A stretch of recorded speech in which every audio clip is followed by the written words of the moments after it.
Welcome to the Opportunity Podcast, where entrepreneurs come to learn from real buyers, sellers, and industry experts on the lesser-known growth opportunities to build their online business empires. We'll uncover tactics veteran online business entrepreneurs have used to build, buy, flip, and sell their way towards personal wealth. Sit back, grab a coffee, and get ready to uncover hidden growth secrets. The Opportunity Podcast starts now.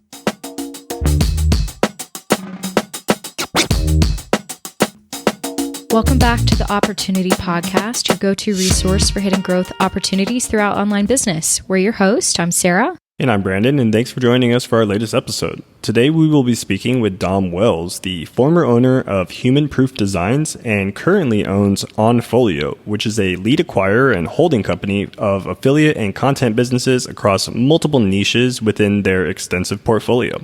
He explains where he first got his idea to start Human Proof Designs back when he was building niche sites, and how now he's been able to own and his experience pivoting into scaling and growing Onfolio to now acquiring six-figure plus assets for a multitude of different types of investors. Dom is going to go over his approach to due diligence when looking for a new acquisition and the philosophy he uses when it comes to mitigating risk with a myriad of investments. He explains the hidden growth opportunities that investors should be aware of when deciding to acquire a digital asset and the typical roadmap he uses to scale new acquisitions within the content space. But we won't give away too much just yet, so let's dig into the interview and see what Dom has to share. And then at the end of the episode, we'll go over some of the best listings on the Empire Flippers Marketplace that highlight the growth opportunities we've learned about today. So let's get started.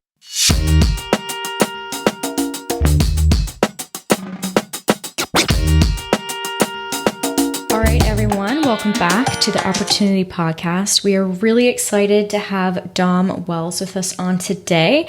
Hey Dom, how you doing? Yeah, I'm doing well, thanks. Awesome. So just wondering, where are you in the world right now? I'm currently in Taipei, Taiwan. Taipei, Taiwan. I think we'd spoken about it offline before, but I absolutely adore Taipei and Taiwan, and I'm just cannot wait till Asia opens back up eventually and I can go back. But I think that's going to be a long time from now. Yeah, I'm sure some of the team that we have right now too in Asia is like, no, we want to keep it this way. It's nice being able to be in lockdown here and enjoy everything that Asia has to offer. I know, yeah. I think Greg would be the biggest advocate for that in particular. I think as much as Greg loves us and wants to see us, he's also like, stay away. So yeah. Fair enough. So Dom, I was wondering, I think people listening to this episode, a lot of people are going to know you by name and they're going to know your work, but of course that's not everyone. So could you start me off, just introduce me to who you are and how did you get your start working online? Yeah, sure. So I'm the founder of Onfolio, and before that I founded and ran Human Proof Designs for about 3 years, so some of your audience might know me from that. And I guess I got my start about 2 years before I started Human Proof Designs. Basically, I was trying to explore different ways of making money, I guess not specifically online, but I just naturally was drawn to online. And I discovered books like The 4-Hour Work Week and discovered affiliate marketing and various other things in that area like dropshipping. This was before FBA was a thing, so it was kind of like what everyone did was basically affiliate marketing. So I went through some basic courses and read forums and stuff and figured out how to build small WordPress websites and rank them in Google and make a bit of money and then rinse and repeat and kind of scaled it up from there. And then the idea for Human Proof Designs actually came about because I sold a website on Flipper. It was a small website. I think it was getting traffic but no revenue, so I sold it for like $1,000, which was a pretty big deal at the time to me. And so I was thinking, well, how can I do more of this? And so I spent a lot of time on Flipper, and I realized these kind of like cookie cutter turnkey websites that were being sold, just like $300 or something like that, and they were promising overnight success and autopilot millions, and they were obviously, I don't know if they were scams per se, but they were definitely like junk, and people were buying them, which I was dumbfounded by. I was saying to a friend, well, I could sell legit starter site are actually unique and have a keyword research behind them and so on. And so he was kind of like, well, yeah, you should. So I started out selling these done-for-you affiliate sites on Flipper, and shortly after I realized I needed to sell them on my own website instead, because I was competing with people who were promising autopilot millions, and I was like, no, you need to work hard and write content and do SEO, and after a year you might make a bit of money. And so no one was buying my sites. And yeah, so then I just started promoting what I did and growing my brand that way, and scaled that into $1 million in revenue per year for the final 2 years that I operated Human Proof Designs. And then in late 2019, I started Onfolio, which was actually kind of based on an idea I'd had a few years before and just forgotten about. And then I remembered the idea basically, and I actually had the idea again. And then later I was like, wait, I already had this idea. And I sold Human Proof Designs because I realized I couldn't run both businesses, and HPD was going to get in my way and I was going to get in its way unless we parted ways. So that's why I made that decision.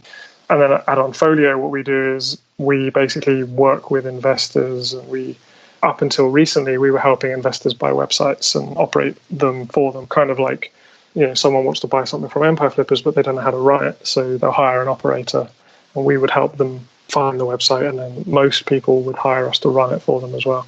But then we've kind of pivoted more towards just operating sites for ourselves as a holding company since kind of late last year. So sort of Q4 2020 till now.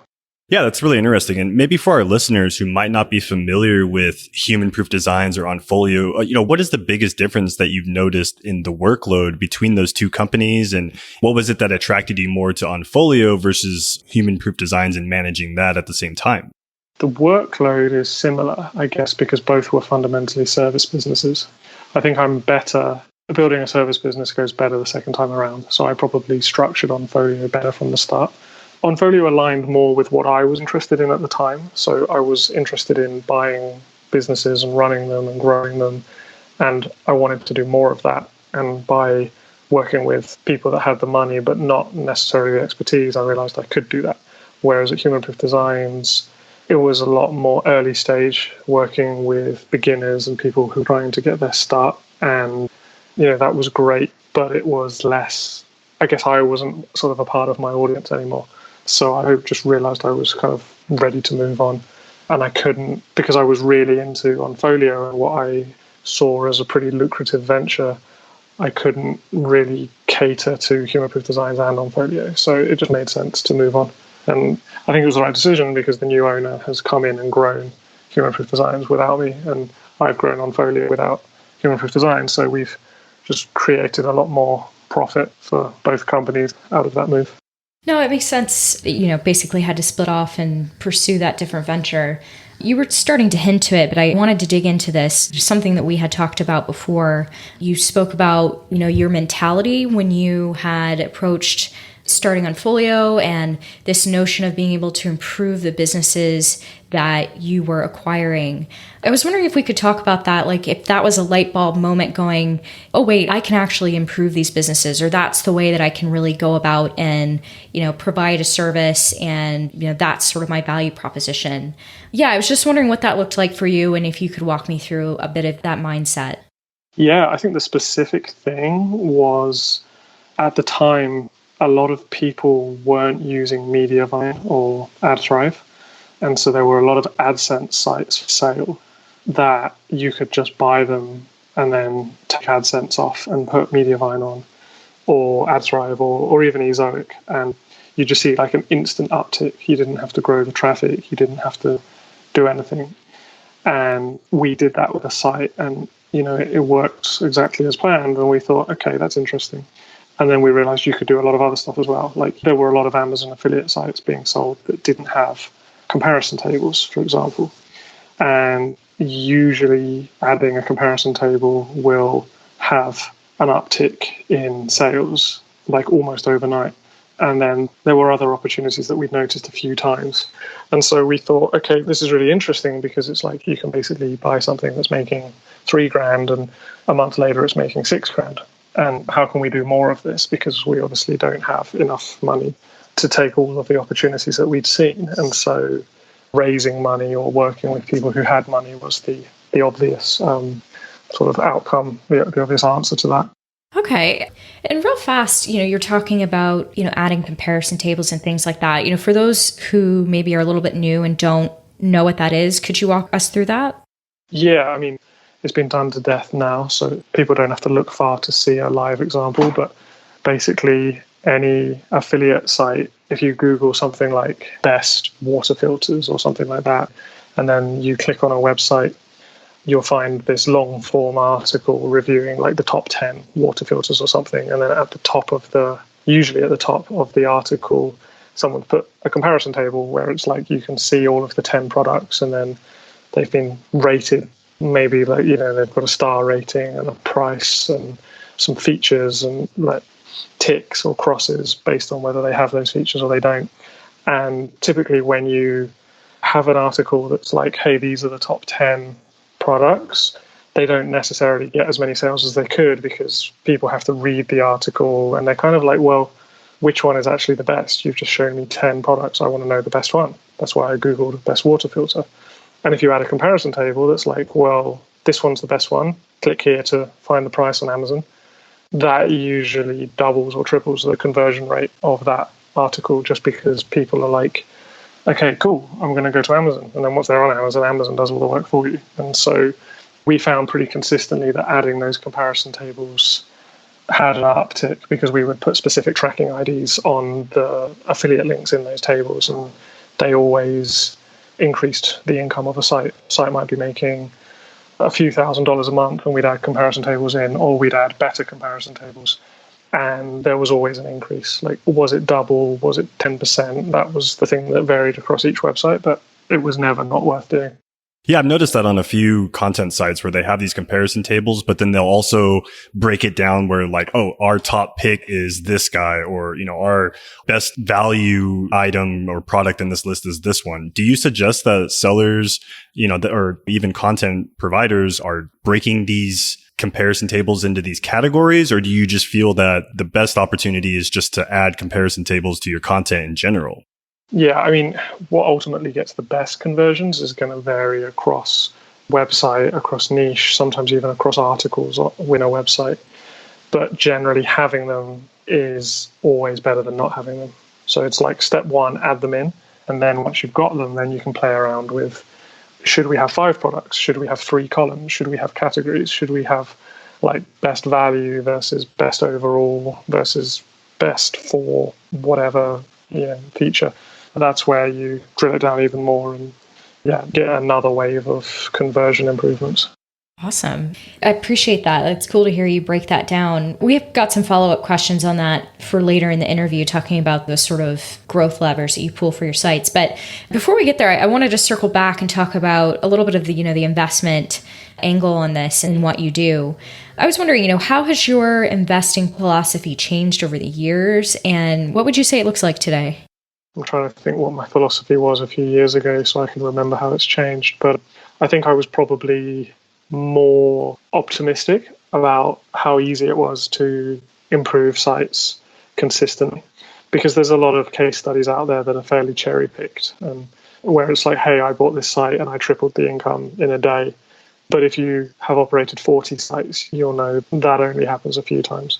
So I think we're more looking now for as predictable an increase as possible, or even if we buy a site and we can't improve it, is it still a good investment for other reasons?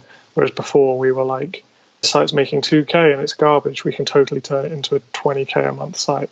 But in hindsight, usually if a site's garbage, and you bought a garbage site, so you shouldn't assume that you can, and by garbage I just mean like poor quality content, ugly, not really got a good email funnel, that kind of thing.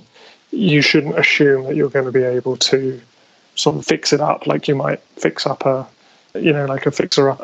rental property or something. So now what we look for is really sites that we feel more optimistic that the site is going to be around in 3 years. And if none of our playbook works and none of the levers that we pull result in anything, it's okay, because we're not just trying to make some quick changes and flip it 6 months later. We're looking more for a kind of permanent capital investment. And so part of that is also because the landscape has changed. I think a lot of the easy wins that I talked about just now don't exist anymore because the average seller is more sophisticated. So they already know about things like comparison tables for the most part. If I look at the average Empire Flippers listing now, the seller's already done a lot of the things that I would do 2 or 3 years ago. So you can't really approach it with a flipping mindset unless you're prepared to wait a long time for a site where the seller has left all that money on the table. So you kind of have to just think about buying a quality business that you're not trying to necessarily look for these quick wins, and instead you're just thinking, well, this is just a great business to own and I'm paying a decent price for it. So that's what I'm going to do.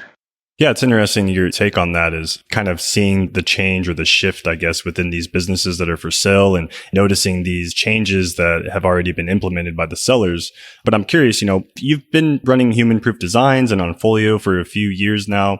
What are the typical type of investors that you work with, and has the investor demand grown at all within the time from when you first started today? I think so. Yeah, it's really hard for me to tell because I started a business with no investor demand. And now we have people emailing us every day and we're turning people away. So based on that, yeah, investor demand has increased massively, but that might just demand for us that's increased rather than the space. But if I had to guess, I would say, yeah, like it's increased. And then in addition, you also have, to go back to your first question, the type of investors we work tend to vary, but it's a lot of real estate investors, a lot of sort of like self-directed investors, people who are high net worth, maybe accredited, maybe not, but they have, a few $100,000 to a few million to invest. When we first started, actually, our minimum investment was $30,000, whereas now, to be honest, we're not really interested in anything less than 500K. And we started out, we were like, yeah, people might have 30K to invest, or someone might have 100K. And it turns out, yeah, people have a lot more money than that. And I don't know if that's because the space is growing or just because we realized, maybe the space was always there and we just didn't realize. But I think everyone in the space is saying that it's growing. So I think it is. Yeah, no, absolutely. And it's interesting that you said a lot of your investors are high net worth investors that are coming from real estate. So coming from outside of, I guess, the online business industry. So what are these investors looking for currently in investing in these types of online assets compared to what they might already be more familiar with? Well, ultimately it's returns. Investors in real estate are typically happy if they can get 10%. I don't really know, but 10% is considered a good investment, I think, in terms of cash flow, obviously not including things like capital appreciation.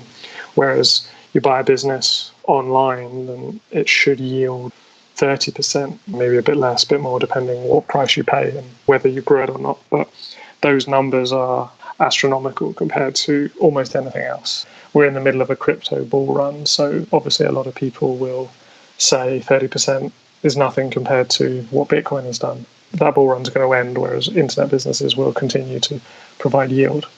I think real estate investors are maybe the most prolific in the space compared to other types of investors because real estate investors are typically entrepreneurial. I think online business is fundamentally dominated by entrepreneurs. I think real estate investors also make the connection that online businesses are digital real estate, which I'm not actually sure I agree with, but they tend to make that connection and then get interested in the space. And then when they realize it is actually quite nuanced, but I think it attracts them to the space in the first place. And they like the fact that they can own online real estate without having to deal with tenants. So I think it's a natural transition for them when they realize the possibilities.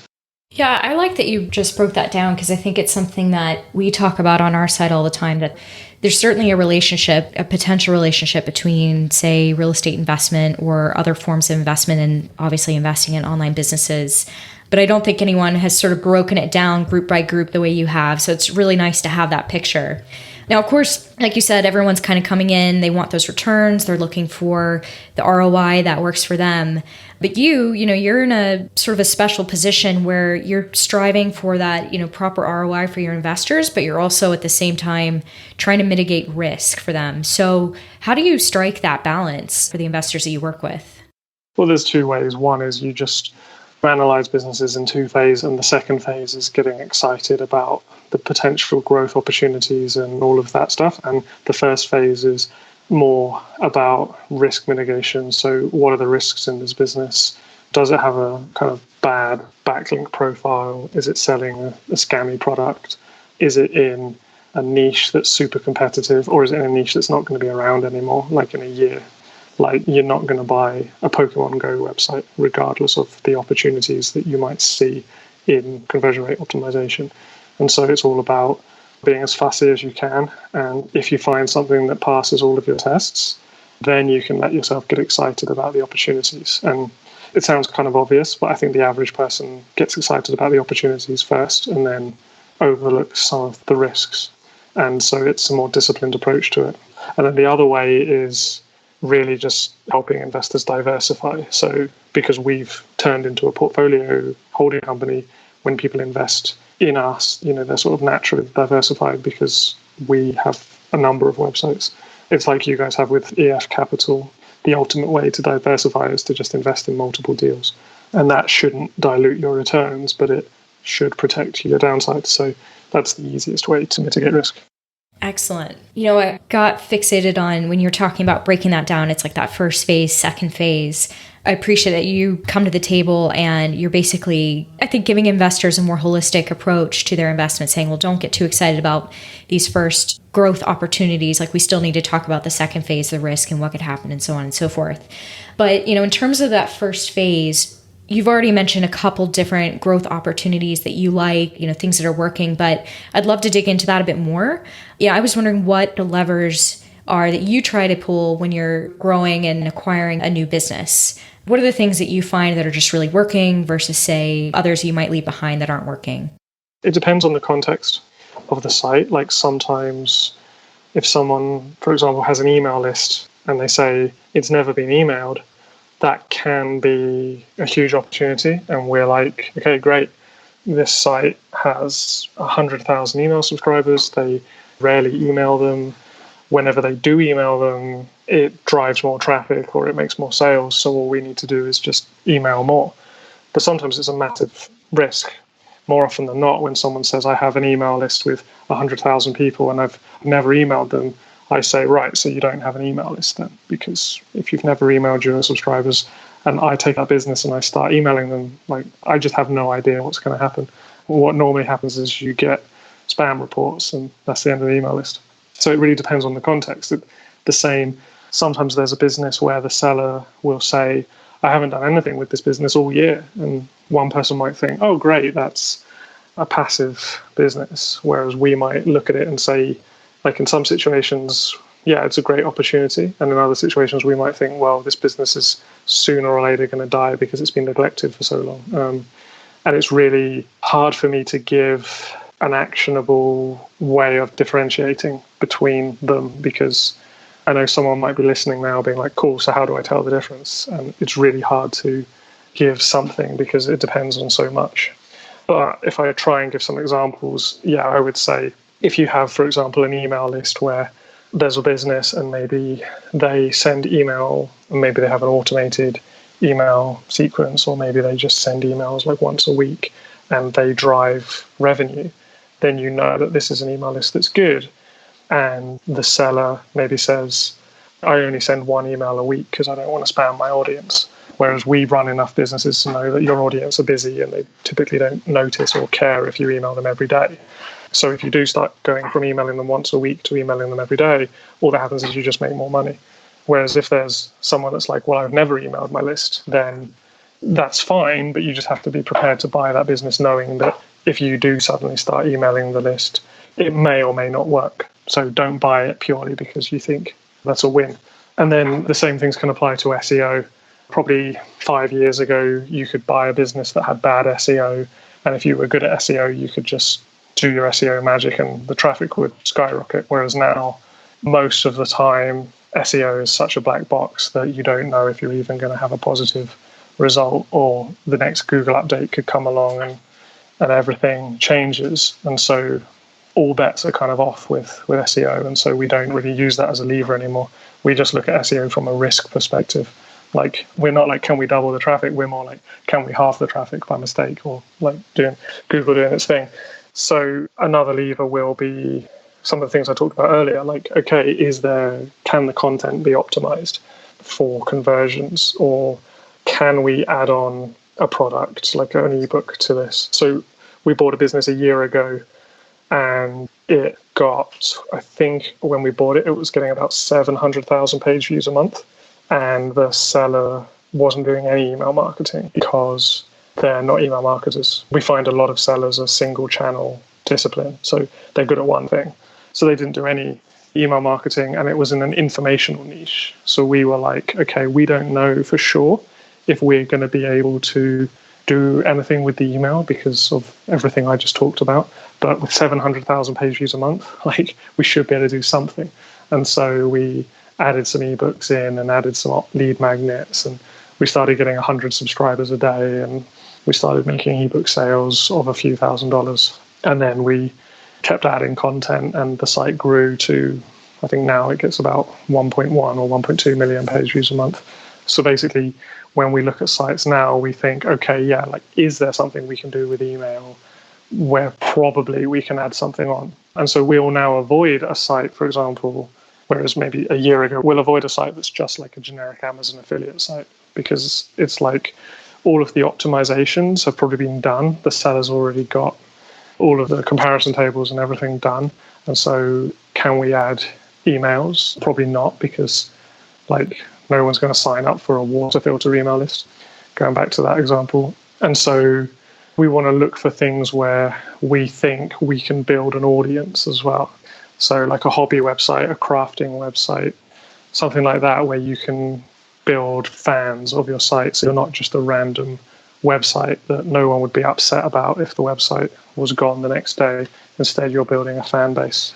So they're not really levers. They're actually quite long-term projects, but they're the things that we feel we can actually, like, the juice is worth the squeeze because they're actually worth our effort to put in, because they're making the site more future-proof. And I think what you're describing ultimately is just a lot of the checks that you're doing during your due diligence process. And Sarah and I have both written plenty of content on due diligence, and we have even checklists for due diligence according to each monetization. So it's interesting that you're taking that approach and doing your due diligence properly and making sure that the business meets all your checks. But for our listeners who might be wanting to get a little bit more insight into what you're doing on these businesses, can you break down, a timeline and what you're doing to an acquisition that you've just acquired? What you're doing on a timeline basis, like month one, are you focusing more on the email stuff, or are you doing other things along that nature? Why don't you just give us a general timeline or breakdown of what you're improving on the business once you've acquired it? Yeah, okay. The first thing we do is we audit every site for technical and for speed. So technical is things like, are there broken links? Is there an indexing issue? Do we have just a bunch of pages that are like dead because the seller just forgot to get rid of them? Are there broken affiliate links? Are there any crawl errors? So it's kind of like a site health thing. And then we also look at speed, and then improving speed is a mixture of fixing those technical errors. It's a mixture of looking at all of the WordPress plugins, and a lot of them are bloated, so removing ones we don't need or replacing them with lighter versions. Maybe we move the site to a better host if the seller either didn't sell the host or they're just using like a rubbish, like $5 a month host that's super slow. What we're doing now is obviously looking through the lens of the Core Web Vitals update, which Google is bringing in May. And then we'll go into Google Analytics and we'll look at the top sort of, we actually do this part during the due diligence, but we'll go into the top, say, 10 or 20 pages in Google Analytics. It actually depends on the traffic. Sometimes it just needs to be 5 pages, sometimes it's 50. It depends like how much traffic each page gets, but we're trying to do the majority of the traffic. And then basically we're looking at each of those pages and being like, okay, is this page generating revenue? Because we already know it's generating traffic. And if it is generating revenue, is there anything we can do to generate more? And maybe it ranks number 3 in Google. Is there anything we can do to get it to rank number 1? Or maybe it has one affiliate link. Can we add a second one? Or maybe it's got display ads on it. So can we extend the article so that it gets more ad impressions? And then from there, it's a case of being like, okay, so what levers are there for growing? Is it a content play? So we need to add more content. So let's go research some keywords and get some content started. Or is it an email marketing? That's going to be the thing that moves the needle. And a lot of that's down to intuition and just the context of the site. But we'll start working on those things and making a plan of what we think is the thing to do next. And when we're making that plan, it's really how much do we think this will move the needle and how much do we think we're right? Because a lot of the time it turns out you're wrong. So if we're like, well, this might be amazing, but we're not very sure, then maybe we'll do something else first. Yeah, that's something that we tend to usually ask our interviewees on this podcast to hear kind of their breakdown and what their approach is to growing the revenue and improving these businesses from a general standpoint, I guess you could say. And as you had mentioned just now, you might stay away from something that maybe you don't have as much knowledge or maybe you don't have an expertise in per se. So I'm interested to hear your take. What do you feel are maybe your biggest strengths as an acquirer? Do you have a certain set of business models or niches that you tend to stick in outside of the ones you had mentioned earlier? Just curious, what is your biggest strengths you would say as an acquirer? Or do you use your portfolio to show investors like, hey, look, we've grown these acquisitions to this amount of revenue. So, you can trust us on this front. Yeah, I'm just interested to hear your take on that. We're fundamentally a content type company. So we focus on content sites. We're not going to buy an FBA business, for example. We have an e-commerce business that's actually doing very well right now. And we have some service businesses. So maybe we should revisit that definition, but 80% of our portfolio is content. But, it's interesting because as you were speaking, your sort of question was all about what we do to improve and to grow these businesses. And a lot of the things you two have wanted to dig deeper on is that. Whereas I would probably go back to my earlier question you asked me about how my philosophy has changed. And I'd probably say my philosophy has changed to being like, I'm not necessarily over the growth or improvement opportunities because I think they don't always exist. And I think the price you can buy these businesses at is such that you don't necessarily need to grow them to be a good investment. And so obviously, if you have that opportunity to grow a business, you should. But what's going to fail, what's going to cause somebody to fail in this space isn't their inability to grow a business, it's their inability to pick a business which doesn't die. And so really what we focus on and what our strengths are, and something we've been constantly evolving, is trying to buy businesses that will be around for a long time. And yeah, if all else were equal, we want to buy the business that has more growth. But we're not looking at a business being like, how can we grow this? Instead, we're looking at this business being like, why is this a good acquisition? And the answer might be, it's in an evergreen niche, or it's a good price, or it's very defensible compared to everything else in the space. And so really, it's like, let's not buy something because we think we can grow it, because most of the time you're wrong about that. If we don't grow it, will that be a bad thing? And if the answer is no, then we're more interested. It's kind of like, I've used this quote a lot, so if anyone's listened to a lot of my stuff, they'll roll their eyes, but it's the Warren Buffett quote about it's better to buy a good business for a fair price than a fair business for a good price. And what that means is don't focus on paying like 25x for a crappy business and get excited because you've got it for a good price. And don't focus on buying a business and think, wow, this has got so much opportunity to improve. It's such a bad business. I can really grow it. Instead, focus on just looking for a good business. And most good businesses actually have already been, a lot of the quick wins have already been won. And so when you approach it through that lens, then just to reiterate, you do still want to grow these businesses, but when you approach it through that lens, you look at businesses very differently and you pass on a lot of businesses that may have more growth opportunities, but they also have more downside. And you're much more likely to preserve your capital if you just approach things that way. Yeah, I appreciate that take, Dom. It kind of relates to what you said earlier, kind of quoting what you said about you can see a garbage site and it doesn't mean it's going to be your golden egg opportunity. Like it could just be a garbage site and not everything can be grown. Yeah, I know you strayed away from garbage site later on, but it resonated with me because I feel like it's just like what you said. People, they look and they're like, oh my gosh, that site it doesn't look great, but it got all this traffic and I can do X, Y, and Z. And it's like, well, no, X, Y, and Z may not work if it doesn't have the fan base like you had mentioned. I thought that was a great point where, the water filtration site might not be the best for the email list. You really need something that people are going to want to come back to. And it's those nuances, like you said, that's why it's great to have, say, the experts in the room, because when you're new to this, you're just thinking about just a few metrics. You think, I'll pull this lever and that lever, and this site will be brand new. It's going to be cash flowing like crazy, and I'm going to win. And then, people to come find out that's not necessarily the case. I know that you were saying that you're now looking at your websites as these, more long-term investments. Is this going to actually, say, grow with me for a couple years? But, I was curious, like, surely along the way, you've had to have acquisitions that maybe didn't go quite as you'd hoped. And I was wondering, for those out there listening and going like, well, okay, you seem like you really have your head on straight and you know what you're doing. What's like a challenging acquisition that you had that you learned from, bounced back from, and maybe there's just some takeaways that the audience could learn from? Well, yeah, I mean, how do you think I developed this I know. This philosophy? Sure. And I thought about that, but I figured if there's maybe like one acquisition that comes to mind. Over time, you learn from your experiences. Yeah. So. Yeah, unfortunately, we've made mistakes along the way, and this is why we try to approach it this way now. And, sometimes we bought a site with an investor and it didn't work well. And maybe it was because we didn't pick a site well, or maybe it was because we picked it and, Google just slammed it with the next update and there was no way that anybody could have known. And the seller built a great site and then Google update comes along and the traffic tanks.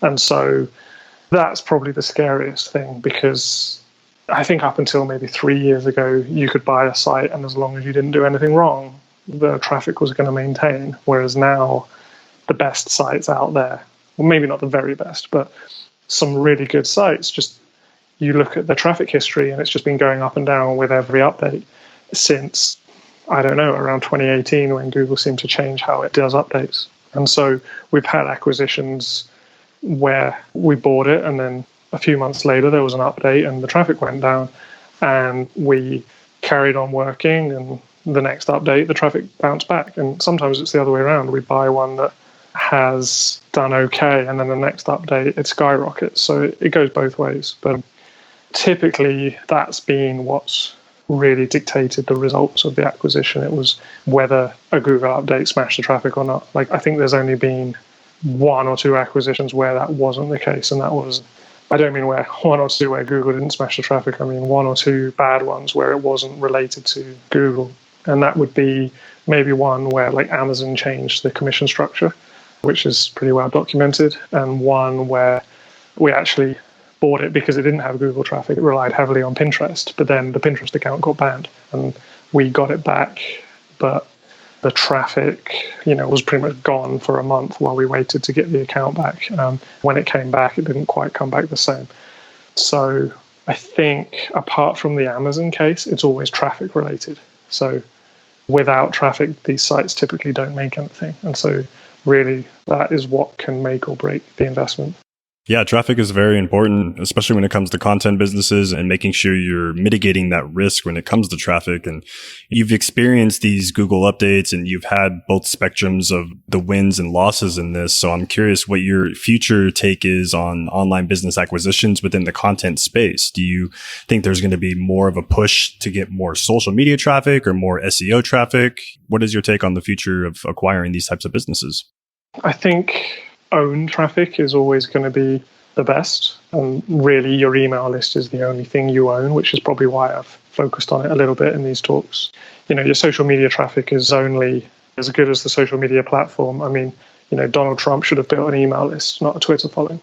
And so if you can build an email list, then that's the most defensible thing. But also, it's not just about the email list per se. It's, again, about what I've been saying about building audiences. So, for example, if Empire Flippers got hit by a Google update, you wouldn't know. Like, yeah, you might lose some traffic, but it wouldn't affect your bottom line. It wouldn't affect people coming to visit your site every day, because you have fans and you have audiences. And of course, you have email subscribers. But for us, what we're focusing on is just buying these businesses where people are fans of the business. And fans of the brand name and so on.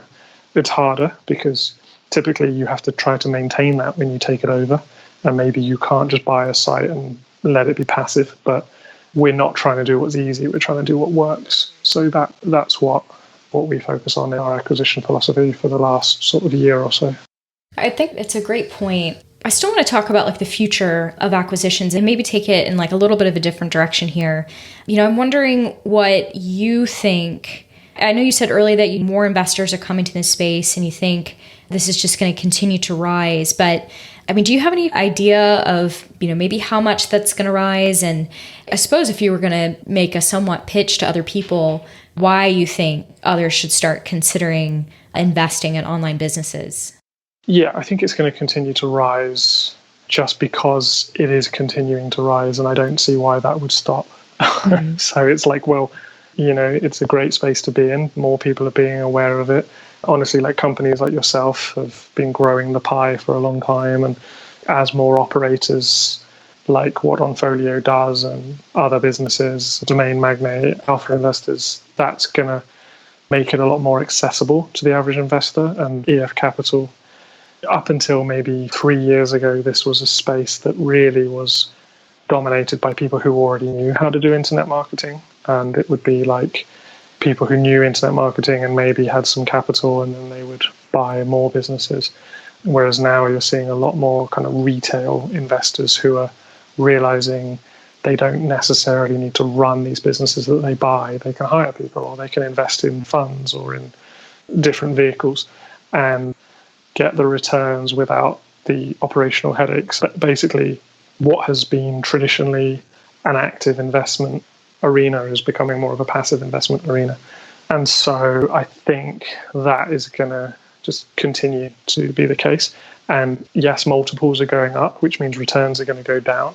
But the delta is still there compared to other investment classes. And so the stock market's not going to continue to go crazy forever. I mean, maybe it will. Who knows? But yeah, all my friends posting about Bitcoin and all of the other stocks and on a constant up and down basis. And it's a lot of hype, but yeah, as you had mentioned, it's not that addressable audience like what we've created at Empire Flippers, or you're not going to see that fan base, I guess you could say, as you would with like some of the brands you own or maybe some of the online businesses we're seeing today, right? Yeah, and we've been in a bull market since 2009, 2010. And so the space didn't really exist before that. So it's hard to know what will happen in a recession, but assuming your business still makes money online, people will be going crazy for those kind of returns if stocks and cryptocurrency and other industries start underperforming. So people are going to have like 12 years of bull market profits to pour somewhere. So they'll come into the space, and it will be a while before the returns for the multiples go up to the extent that the returns are not worth the risk anymore. I also think the risk is reducing as there's more like funds and ways to diversify your capital. Excellent point. I appreciate that. I think I like your picture of, it's that active versus passive, where it, was formerly experts pretty much only, being able to dominate the space and acquire these businesses. And now I know we're talking about the perspective of, funds, they're basically their own sort of expertise and they have money in their pockets to be able to buy these bigger sites. But I mean, it also sounds like they're still opening this up for, I don't want to say more normal people, but other people to come in and start figuring out, well, how can they start diversifying their investments and getting into the space without putting all of their life savings in. It's interesting. Like, I definitely see it changing at the top, like you're saying, but I also think that, with more operators coming into the space or more options, obviously like EF Capital and other investment vehicles, I think other people can start digging into this in a way that they never have before, which I find hopeful in a way. I don't know, maybe I'm making that up there, but it's finding your take very interesting. Yeah, I mean, I think everyone in the space is a fan of the space, so we're all going to be quite frothy biased about it, but it makes sense, yeah. Yeah, no, I appreciate it though. I feel like we have different people coming on talking about their investment strategy. And I really like how you've been able to address online businesses as assets for so many different groups. We just get a lot of people who come on and are very adamant about, and that's their investment vehicle for themselves, but they're not necessarily looking at the investment market holistically. So it's nice. So we usually end this with just a couple rapid fire questions. So I was wondering, first question here, what tools or resources that have really helped you in your digital journey, entrepreneurial journey? What are the sort of tools that you could recommend to other people? Yeah, I was thinking about this, and I just learned a lot from consuming content. So I listened to the Empire Flippers podcast probably for 7 years or so, and the Authority Hacker podcast, and I took courses like the Authority Hacker course, and I went to conferences, I read blogs. And so for me, it was always about consuming content and just jumping in and trying. And so I think that's the best tool for anyone who wants to learn more about the space. There's not like, oh yeah, sign up for this one piece of software. It's going to change your life. Yeah, exactly. I'm getting ahead of myself here, but it's like, if you gave me some wood and some saws and stuff and told me to build a treehouse, I wouldn't be able to do it. So you need the knowledge. And so the best resources is just listen to content created by the people in the space. So easily that. Yeah, I completely agree with you on that as well. If you want to learn something, it's best to learn from those who are doing it. And you had mentioned conferences. I'm getting excited now because we're just starting to get into that phase of being able to start going to in-person conferences. And I feel there's a lot of value to meeting people in person and, being able to hear people's experiences similar to what we're just discussing in this podcast call. Just hearing your experience has been very eye-opening for me as well. Last rapid fire question for you. It's sort of a fun one that we usually like to ask our podcast callers is, what has been the funniest moment for you working online as a digital entrepreneur? It's probably about 4 years ago. I was in Brick Lane in London. It's like quite a well-known tourist area. And I went into a random souvenir shop with my wife. Lucky she was there or she'd never believe me afterwards. But a guy in the shop, I think his friend was the owner, who recognized me. And he was just like, Dom. I was like, huh? And he was like, yeah, Dom from Human Proof Design. Totally butchering the name, like, right? yeah. So my wife started calling me HDP Dom after that. And I was like, it's HDP. And she was like, not according to him. So it was funny, but it was both amazing, like being recognized, like that was really cool, but also it was surreal. And also I'm glad my wife was there, or she would never have, she got to be like, oh wow, that's so cool. She never would have believed me. But yeah, it was just so like just this random souvenir shop in this random street that I was in for like 10 minutes in the middle of London when I don't even live in London. And so that was really the funniest thing I've ever had. Like a celebrity sighting. Yeah. Yeah. It's like being in central London and having that experience. It's interesting. Cool that you were able to have that, and cool that your wife could see. It's like, see, hun, it's what I promised. Like, people know who I am. So it's what I'm telling everyone. Build that addressable audience and let people know exactly who you are. Yeah. That's how good of an audience you have. They'll recognize you randomly across the world. Awesome. Well, this has been a lot of fun, Dom. Definitely learned a lot in this episode and appreciated you sharing your story and your take on things. Yeah, just great to have you on, and I'm definitely looking forward to seeing how things play out with your future ventures with Onfolio. Yeah, likewise, it's been good. It's always good to be asked about my philosophy because it keeps it fresh. So I appreciate it. It's been very enjoyable. Oh, same here. It's been a nice call, and we really appreciate you jumping on. And I'm sure all of our listeners got a lot of value from this podcast episode as well, too. Yeah, absolutely. Yeah, I hope so.